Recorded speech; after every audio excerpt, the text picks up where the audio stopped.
Hi, everybody. Welcome to the Sikha Saransh here. My name is Effie Sussman, and today we're going to be doing Sikha 94.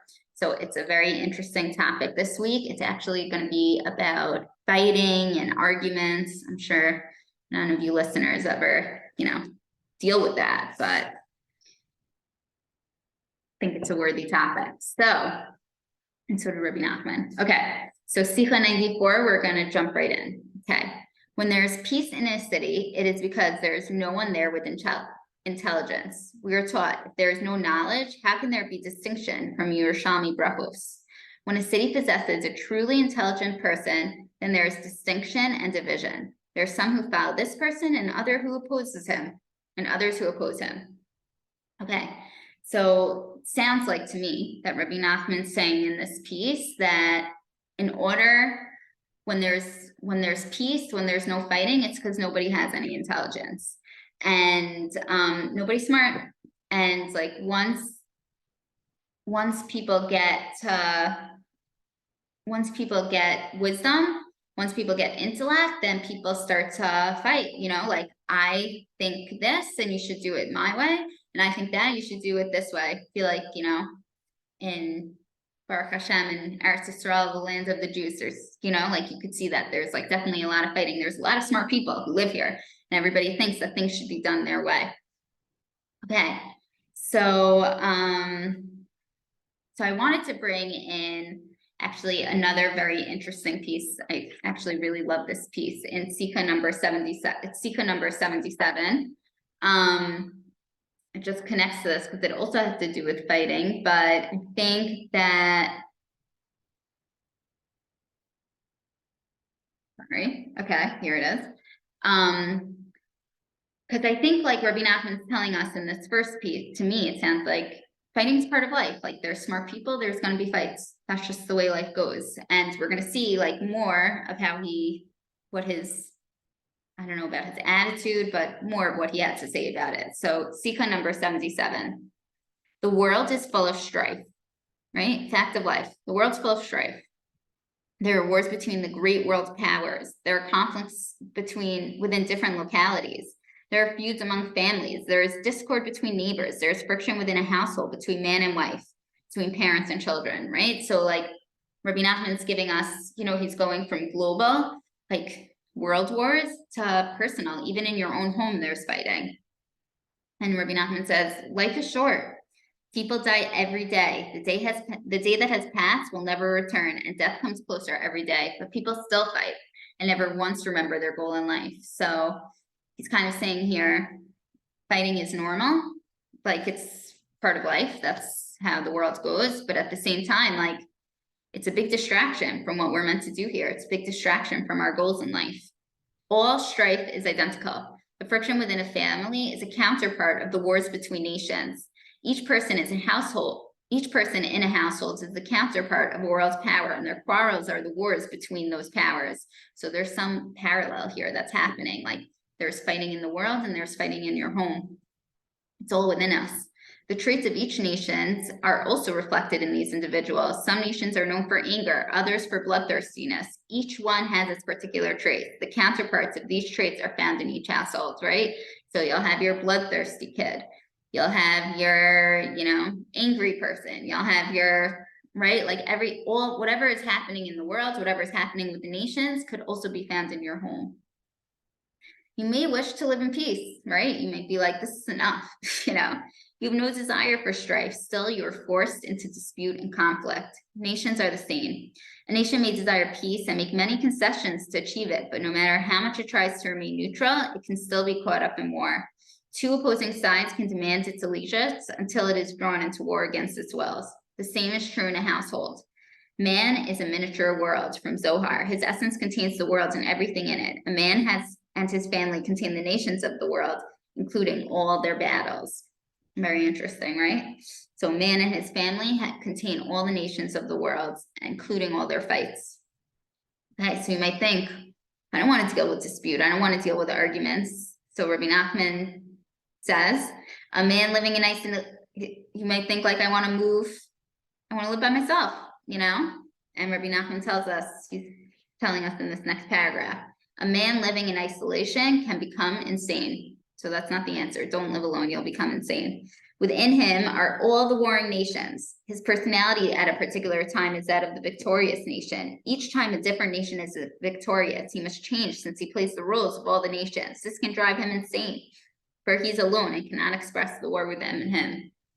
So when one lives with others, these matters are expressed through his family and friends. Okay, so it's better to live with people and take it out on them than for you to become insane. Okay, there may be strife in the household of a tzaddik. This too is a war between nations. It is also the war between the 12 tribes, such as between Ephraim and Judah, from Yeshaya and Yechaskel. When the Mashiach comes, all wars will be abolished. The world will have eternal peace, as it is written. They will neither hurt nor destroy. So it's like, you know, what does Miss America wish for? She wishes for world peace. And like, that's going to happen when Mashiach comes, right? When Mashiach comes, all wars, all this fighting, all this quarreling, all these disputes that you're being thrown into that you don't want to deal with, that you know is taking you away from things that are more important, all that will be abolished, will go away when Mashiach comes. Again, Mashiach needs to have like this, the aspect of great leadership that just like his wisdom calms everybody down and makes everyone agree and see like what the truth really is. So I just love that piece because I just love, again, when like we're taken out from like our little Dalit Amos that we're in and we're like brought to like bird's eye view of what the world really is. Like all the fighting, it's like it's happening globally, it's happening personally. We have wars within us. This is life, you know? Okay. So in the original Sika, we spoke about intellect, right? So like what is intellect used for? Right? Like what hold on, sorry, I just lost my spot. But I want to bring up like what intellect is used for. What does Rebbe Nachman say we should use our intellect for? So I brought in I found in Likutei Moharan, Torah 54. I want to read a little bit from that. I'm going to start from the beginning, and towards the end, you'll see the connection, but the beginning is, I wanted to bring in the beginning as well. Okay. A person must carefully guard his memory so that he does not fall into forgetfulness, the aspect of a demise of the heart. And the essence of memory is to be continually very mindful of the world to come. One should never entertain the thought, God forbid, that there is only one single world.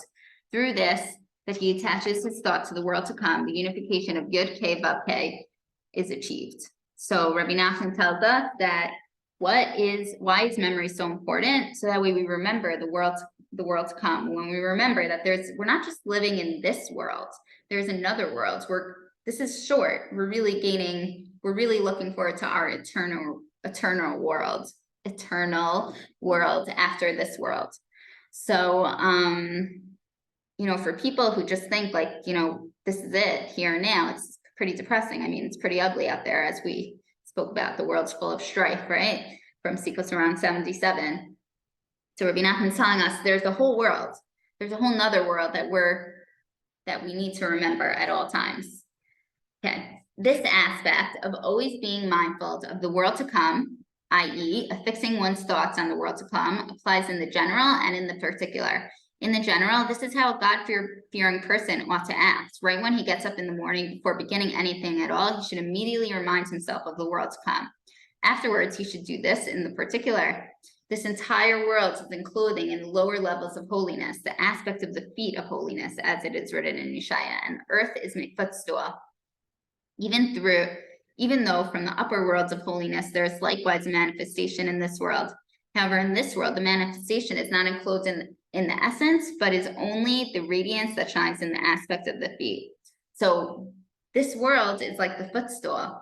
And Rebbe Nachman says we have to remember this, like right when we wake up in the morning, that this is Hashem's footstool here, this world. There's a whole body, not really, but there's a whole body that we need to get to, that we need to see, that Mirz Hashem, we're going to experience at the right time. So each day has in it thought, word, and deed. The Holy One, blessed be He, contracts His godliness and infinitum to the center point of the corporeal world on which man stands. He arranges for him thought, word, and deed according to the particular day and the particular person and the particular place. And he includes hints for him in his thought, word, and deed that he arranges for him in order to bring him closer to serving him. So Rebbe Nachman tells us here that, so in general, like the particularness is that we have to, that every single day is new, and every single thought, word, and deed is new, and they're all messages and hints, as Rebbe Nachman says, for us down here to come closer to Hashem, to our Creator. Therefore, a person has to rigorously immerse thought, word, and deed in this, and to expand his understanding. This is where the intellect comes in. We have to expand our understanding to understand what the particular hints that are included in the thought, word, and deed of this day that the Holy One has arranged for him, whether in physical labor, business activity, right? So even whatever we're doing throughout our day, whether it's physical labor, whether it's business, whether it's getting the kids off to school, whatever it is, there's thought, word, and deed that's being sent down to us, and we have to use our intellect to decipher what messages and what hints were being sent. We have to open our eyes. And in all this that the Holy One arranges for him each day, he has to deepen and expand his thoughts on this so as to understand the hints of the Holy One, so that we could be drawn closer to Hashem.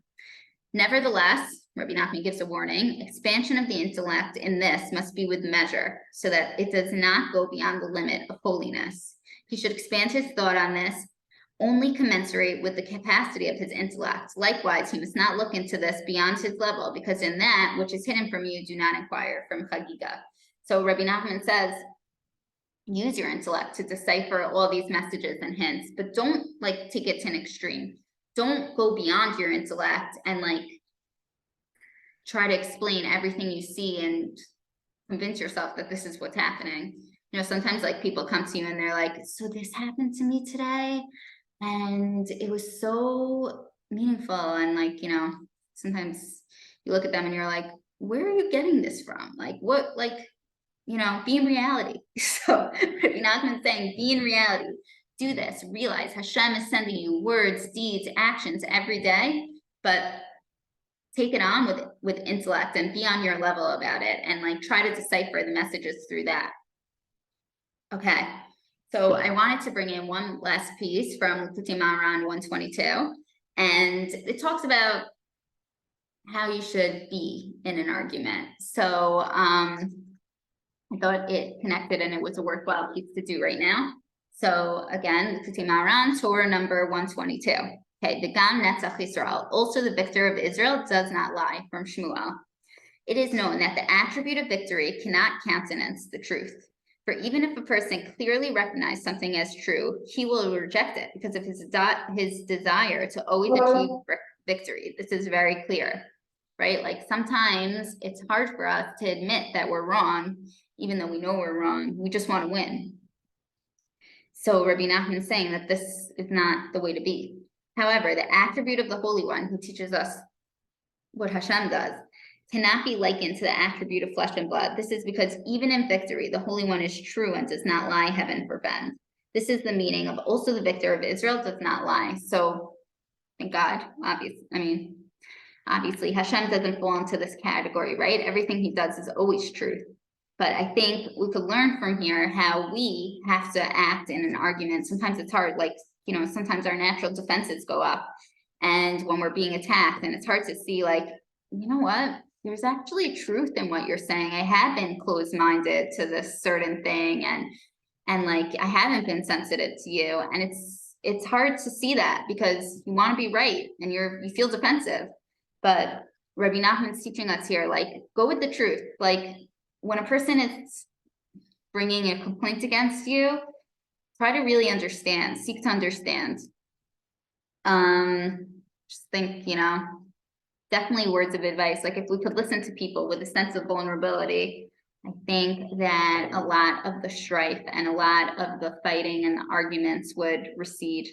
And you know what? We're all here to work on ourselves. So it's not a bad thing to get some criticism once in a while. Okay, so on that note, we're going to end. wish us all lots of shalom bayis and world peace as well. And thank you so much for listening. Have a great day.